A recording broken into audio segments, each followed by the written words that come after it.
আসসালামু আলাইকুম ভিউয়ার্স, দেখছেন যে আজকে আমি একটা তরমুজ নিয়ে এসেছিলাম বাজার থেকে। 6.5 কেজি ওজন তরমুজ, 100 টাকা কেজি নিয়েছে। কিন্তু মেন ঘটনা হচ্ছে যে এই তরমুজটা সালা বোকাচোদারা দ্বারা কী করেছে দেখেন। এই সালারা এরকম করে তরমুজটা এইভাবে রেখেছিল, এইভাবে রেখেছে, মানে এটা পুরাটা এভাবে ছিল, তরমুজটা এভাবে ছিল।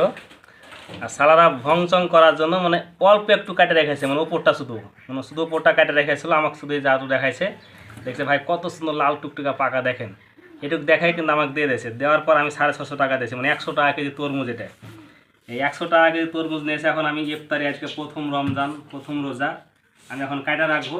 এই কায়টা রাখতে যায় দেখেন যে তরমুজটা পুরোটাই বরবাদ, দেখছে এদেন পচে গেছে। দেখেন তরমুজটা দেখেন কীভাবে পচেছে, দেখেন এদেন সম্পূর্ণটা পচা। এখন তরমুজ আলাকে কী বলবো, আর টাকাটা তো আমার বরবাদ। হ্যাঁ, এখন তরমুজ আলাকে মারবো নাকি তাই বলেন আপনারা। এই তরমুজটা প্রথম রোজাতে আমি শখ করে কিনলাম 100 টাকা কেজি।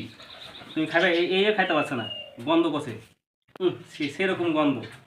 100 টাকা কেজি তরমুজ।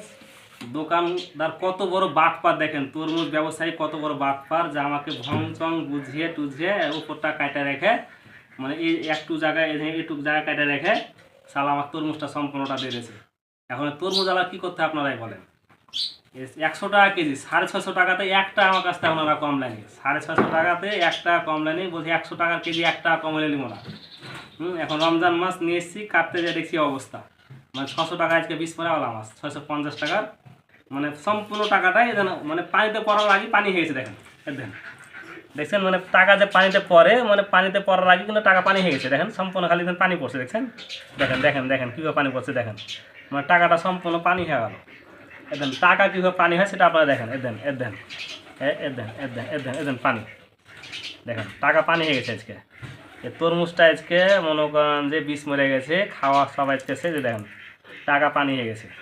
তরমুজটাই বাস। তুমি খাবে একটু খাবে, তুমি খাবে না, মানে খাইতে পারছে না, একটু খাবে নাকি, এলা খাবে নাকি, একটু খাবে, খাইতে পারবে না, দেন কেউ খাইতে পারবে না। এখন এটা গরু তো ছাগলে খাবে কিনা সন্দেহ আছে। আজকে তরমুজটা সম্পূর্ণ আমার টাকাটাই বরবাদ, টাকাটা সম্পূর্ণ বাদ। রোজা করছি এই জন্য খারাপ করে কিছু বললাম না, মুখ খারাপ করে গালি দিতে পারছি না। রোজা করছি যেহেতু রমজান মাস, রোজা বাদ হয়ে যাবে, জন্য খারাপ করে আর কিছু বলতে পারছি না, গালি দিতে পারছি না। সবাই ভালো থাকেন, সুস্থ থাকেন, সবাইকে ধন্যবাদ। আসসালামু আলাইকুম।